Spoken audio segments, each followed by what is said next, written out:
Brands should have sensors to keep track of these movements, to keep track of potential viral moments, whether it's TV, whether it's social media, all that stuff, and be well prepared for them. Because being out of stock is no longer missed sales. It's now a visibility killer. If you're not seeing your business, your brand is as good as dead. Hey, how's it going? Good, good. We missed you 2 weeks ago when I had a good chat with Addie. I'm sure you got to watch it. What did you think about that? Yeah, I'm happy you guys could make some time to talk about just automation for CPG brands and specifically like his perspective as a mentor at SKU. I think it was really insightful. I think it was nice to like not hear my voice and hear his. And obviously it was great to get away with the family and just enjoy some time at the beach. So I think it was a great and really insightful opportunity for you guys to chat. And it made me kind of think about what we're automating for brands differently from a different lens of the operational backbone, right? Not getting into the nitty gritty of, yes, all the things that imply operations and delivery, but really thinking about it from an automation of operations and back office operations. It was just insightful. It was a different view and it wasn't something I had thought about, but coming from like more of the operator side and Addie's background with working with brands, I think he gave a great perspective there. Yeah, I did. And fortunately, since then, I've also had multiple customer calls with brands, with small sized brands to even mid sized and a few large brands. And a couple of things became really obvious to me. I'm sure you sense this as well. Because the truth is, every brand begins with a dream or a story that's really personal. And that story involves into a promise to customers to deliver quality products and to be consistent. But many times that promise fails or falls apart without the right operational backbone. So, in a way, we are pretty much the custodian of a brand's story because we help them envision what the founder has in his heart or in our heart, and we help them deliver that over and over again. And what we're really doing with the back office stack is helping these brands ensure that their story sticks, their story works, and it really resonates with their target audience by delivering quality, good products on time and when the customer needs it. And I'm pretty sure you're seeing a vibe shift as well. In general, with the markets is evolving with AI and all that stuff. So, I mean, what would you like us to even talk about today? Yeah, I mean, I think one thing that's been top of mind as we speak with brands, as we think about what we're building, but more holistically, as we think about the shifts in the industry and AI specifically, what's become very apparent to me is like the traditional commerce playbook is not going to continue to work in the future. So some of the brands that we are speaking to are very thoughtful of that, and they're very aware of um, your traditional way of buying from a consumer perspective and traditional way of searching is no longer relevant, and that eventually agents are going to be key in how brands meet their consumers and eventually on how they even autonomously purchase for those consumers. And I think some of the brands are really at an inflection point of understanding this and they're forward thinking. And then there's many brands that are still struggling on the old commerce playbook, how they operationalize that, how they even get the right tech stack in place to have more intelligence and real-time insights. And it's just been something that's been top of mind, right? The big question is like, what is this going to look like? What is this journey going to look like? What is the commerce playbook going to look like in 2, 3, 5, 10 years? So I think that's something fun to kind of dream about. Yeah, it is. And there are three things that I'm seeing that we're seeing in general. The first is AI native brands. So brands that are starting and building with AI as the foundation. So that means from marketing, operations, customer support, all of that stuff powered by AI. We're also seeing algorithm first brands, so brands that leverage whether it's Instagram or TikTok algorithms to grow to start off and eventually move to retail. And the third we're seeing, like you talked about, AI agents is agentic checkouts, where we believe in the future, in the next couple of months, even a year, AI agents or AI assistants will be shopping for you and I. We just have what we want, and the agent just tracks that and makes that purchase. And so brands have to prepare for that future because it's going to happen. It's a question of when. But one thing's for sure, it is going to happen. And I mean, from an AI native brand perspective, what from at this given our role as operators, what do you think we can, or what do you think we're doing right now to help brands prepare for that future to become an AI native brand? Yeah, so I think that to be AI native, to your point, is to not just slap AI functionality onto existing infrastructure and an outdated stack. Like that doesn't, it's not enough. It doesn't really work. So when you think about embedding it into your customer experience, your operations, right? Taking out the human element and allowing there to be autonomy and decision making and operational impact to your business. Um, that is where I think that Synth has the biggest impact and opportunity to help these brands. So when you think about speeding up that consumer interaction and it being autonomous and it being able to go search and seek a product on your behalf that hits all the things that you need, that understands your buying history, right? That understands your budget. You then look at a brand that has like a traditional infrastructure and you realize immediately that they are not quick enough to act and serve in that new environment. So I think when we think about where we're helping brands and even where brands should focus on AI native from the ground up, how are you going to exist in that future environment where you're able to be nimble enough and you're able to be flexible enough to serve the consumer and to really serve a different world, right? And I think the brands that are going to make it and they're going to excel and they're going to continue to be billion-dollar brands, they're going to be an AI native from the beginning, and they're going to think about how the operational aspect and the autonomous decisions are not only coming from the consumer side, they're actually being built into their business and their infrastructure from day one. So this is a long-winded answer, but there's a lot here, right? And I think brands have to think about the shift that's happening and how they're going to build it from the ground up and how they're going to use that from a competitive advantage perspective. Yeah, I want to click on the word nimble because it's also one of our values here at Synth.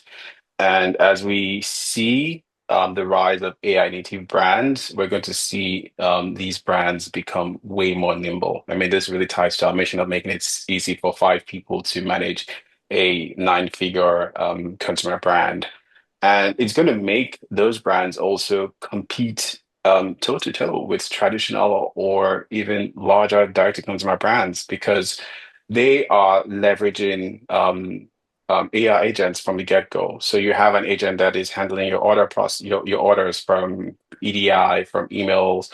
You have an agent that is syncing, say, marketing campaigns with inventory. You have an agent that is doing consumer or market trend analysis and helping you create new products and new recipes to produce and sell to your target audience. And so these brands wouldn't need to hire an army of people to do these things.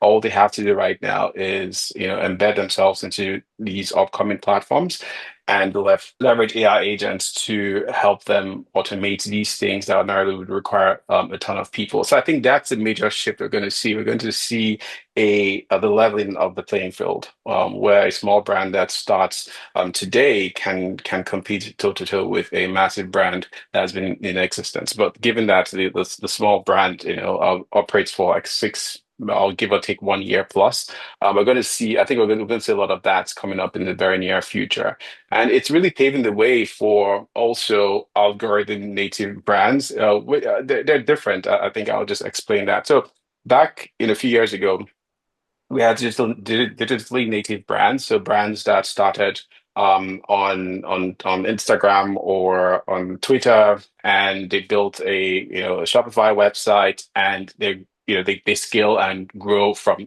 that, and eventually move into retail. With algorithm native brands, they are more creators. So these are founders that are creators themselves. So they're creating content and putting it out there. They're really, really gaming and understand how the algorithm works for TikTok or Instagram. And they're able to reach a target audience with that and grow.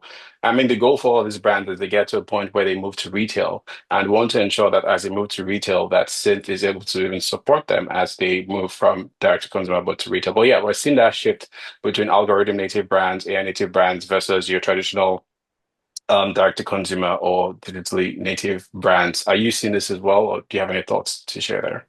Yeah, I mean, I think that many of the brands we work with have really figured this out. They figured it out and they figured it out well. And I think that they are top of mind thinking about how they figured out the algorithms and how they've made their brand go viral and how they've achieved great overnight success.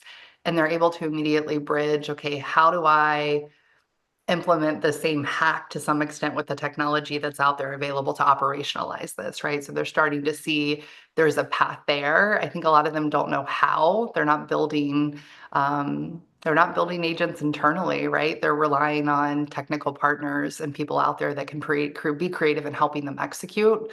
But yeah, there's been a huge shift over the past few years. A lot of brands have done it well, and then I've seen brands that have fundamentally failed because they can't deliver, which is so sad. They go out, they achieve a ton of success, they build a brand, and then they fail in execution. And consumers are like savage as it relates to going out there and communicating about your brand. And if you fail from an execution perspective, they will post pictures, they will write it everywhere, they will share it with the universe on social media, and it can be the death of your brand if it's not done correctly. So I think brands are aware of this and they see a shift and an opportunity to think about how they're going to adopt and operationalize agents to help improve. Yeah, and this also gives us a good segue into AI search. Now, I know I've used ChatGPT and Perplexity to find events that are specific to our audience that I would like to attend, within here in Austin and Texas. And I found really, really good events just by using those tools. And I know people use these same tools for shopping to find products. I haven't yet bought a product that has been recommended through any of these platforms, but I know lots of folks do that. My wife does that as well.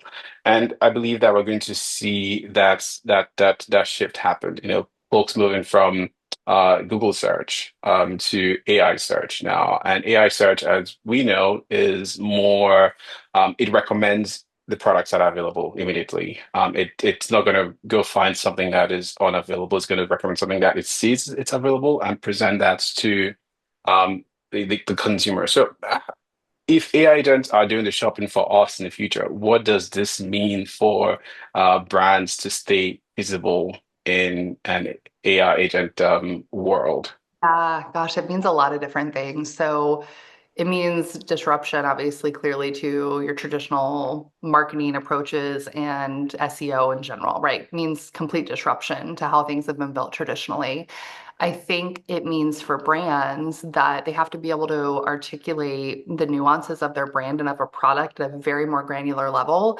So if I'm a consumer and I want to go find a brand that is sustainable and environmentally friendly and is manufactured in the US and is available in 2 days and hits all these other description points, right? I need to make sure that I capture that. And I think the other thing is I know this is a no-brainer, but you have to make sure that like you're visible and you're available. So if you are a brand that doesn't have real-time insights into your inventory levels, or you have a stock out online, an agent's obviously not going to be able to go act autonomously and purchase your product. So I think that brands have to start thinking about what is the real-time information that I have as it relates to my inventory. Because if I'm not doing that and it's not visible, how am I actually going to allow a purchase to happen? Or even if the purchase can happen, if you can't deliver, again, this causes an issue. And if an algorithm is learning that you're not delivering or deploying, or your consumers learning these things, you're gonna eventually go to the bottom of that totem pole, right? So I think that real-time inventory intelligence is really, really key. And then even if you think about the descriptions of the product, those things are going to have to be much more dialed in for you to be at the top of an agent search for your particular product. I believe that poor inventory planning will be the death sentence for many brands in an AI search era. Yeah. If you're not able to plan inventory properly, you won't be found. If you're not found, no revenue, and that means you're out of business. I posted this on LinkedIn, I think last month, where I was having a chat with a founder, well, slash CEO of a beauty brand, and he was really excited about his best-selling products being out of stock. Like he got so much demand over, I think, a week period, and he went out of stock.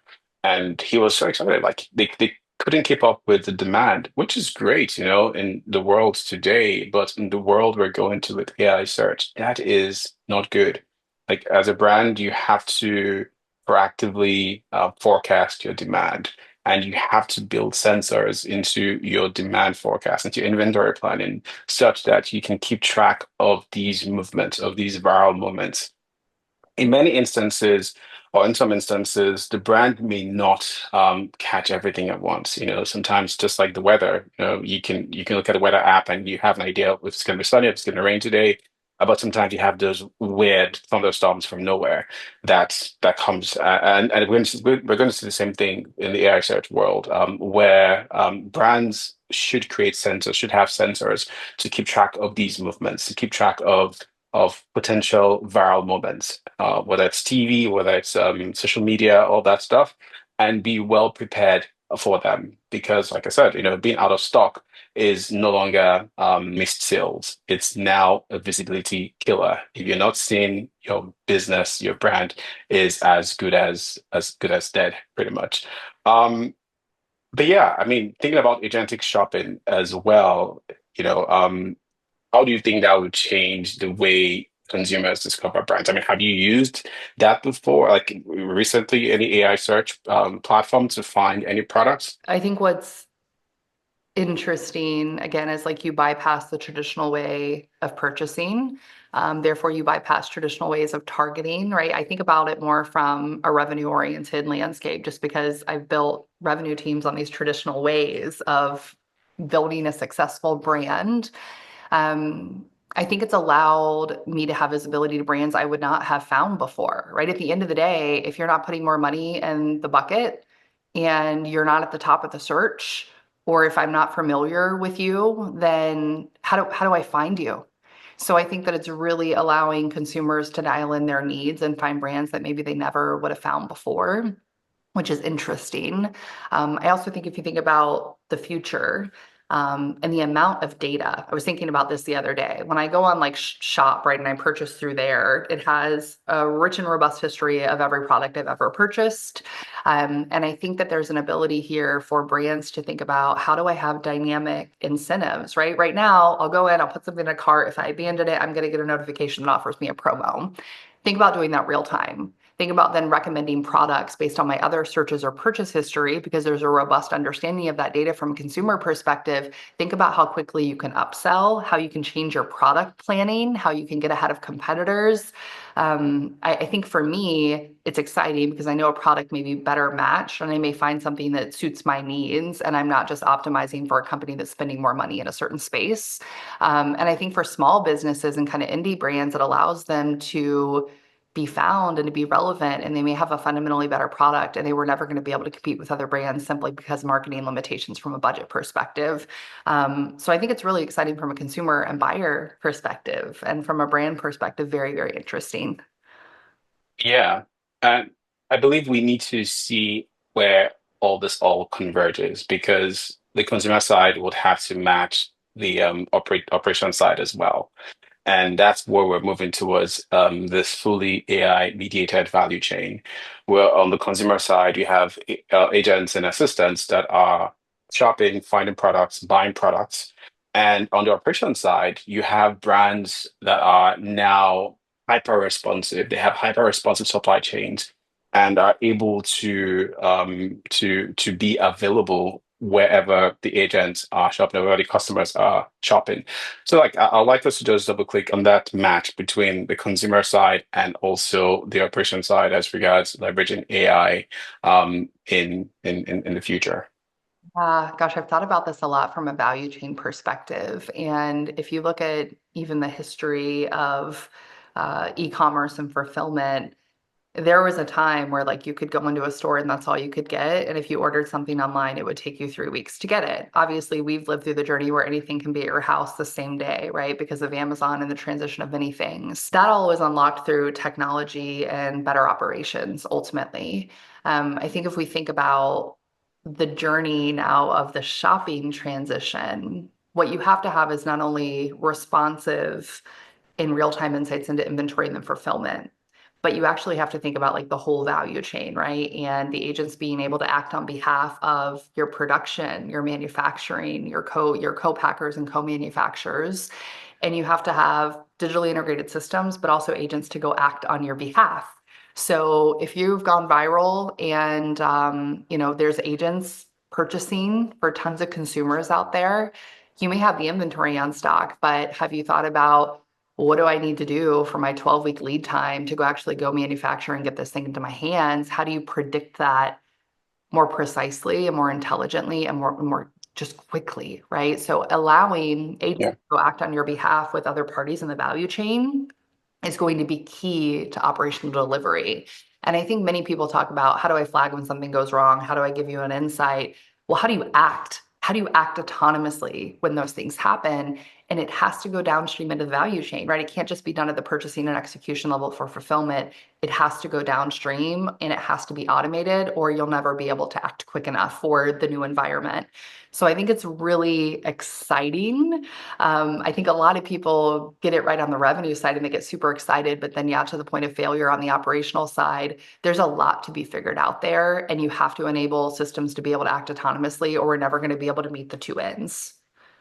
Yeah, I mean, it's great to talk about these things, to imagine that future. But how can founders, CEO, operators even prepare for that future? And I think it requires a mindset shift for brand leaders. They need to see um, that future with AI agents and leveraging AI tools as more of a collaborative approach than control.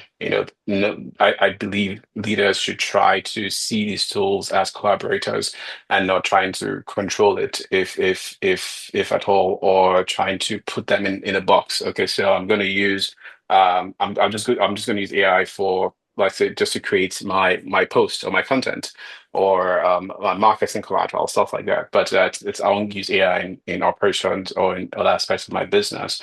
I think that would be a huge mistake. So there needs to be that mindset shift. But most importantly, brands, especially upcoming brands that are beginning to generate revenue, are beginning to see some success on online and are now thinking about moving to retail or vice versa, whatever it is. They need to start adopting these tools today.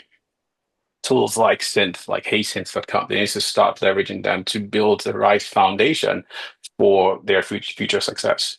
Your data, brand's data today will become valuable tomorrow because all of that will build good context for AI agents to leverage. Your availability would ensure that the AI agents find your product, and you have to start building that discipline today. You have to start integrating your 3PL providers, your warehouse providers, your co-man, like every aspect of your supply chain needs to be integrated into one solution. And you need to tie in your revenue channels as well, your marketing channels as well. And that starts today. It's not tomorrow, but today. And so, I mean, would love to get your thoughts as well as brands think about transitioning from where they are today to becoming more AI native. Yeah. Well, I would say first, like, go educate yourself, right? Understand what's out there. And I think you just have to be naturally curious on starting to learn, even if it's this big, scary thing, like it's coming for you. So you got to go learn. And I think as they think about how they're going to do it, right? It's going to be baby steps. It's going to be baby steps and how they evaluate each partner that they bring to the table. So it's not only what technology am I going to adopt, it's going to be the partners that I have in my ecosystem to operationalize this for me. Are they forward thinking? Are they adaptive? What is their tech stack? Are they going to be able to provide me insights into my own data, right? And how are they going to do that? So I think getting out of the antiquated cheapest, fastest, hey, I know this partner, you have to go vet those partners very well. And then when you think about the technology partners that you're going to bring to the table outside of your operational execution partners, you have to think about companies that are building systems that are AI native, right? You can't look at the traditional partner and expect that partner to go build upon a traditional mindset and a traditional tech stack. And not that you can't expect them to get there, but expect them to get there in 10 years. So I think that companies need to think about other startups or technology companies that are forward leading that are building this now. And they should use them in partnerships to go explore how they're actually going to implement this and test it and figure it out together and understand that no one has it all figured out, right? I mean, this is somewhat of a new world to everyone, but go find those technology partners that are going to help you along that journey and help you take small things you can operationalize and automate and get there slowly. I mean, it's not going to happen all overnight. Yeah. I think it's just a very different mindset. And if I were a brand and I was starting something tomorrow, I would vet out my partners very well. I would actually ask why to a lot of the traditional systems that have been built out there. Why has it been that way? And I would say, is it going to enable me to achieve these things in the next 2 years as all of these elements are transitioning from an AI and automation perspective? And if it's not, then you probably need to like break it, or you need to think about building it differently. You need to think about partners that are going to build it differently.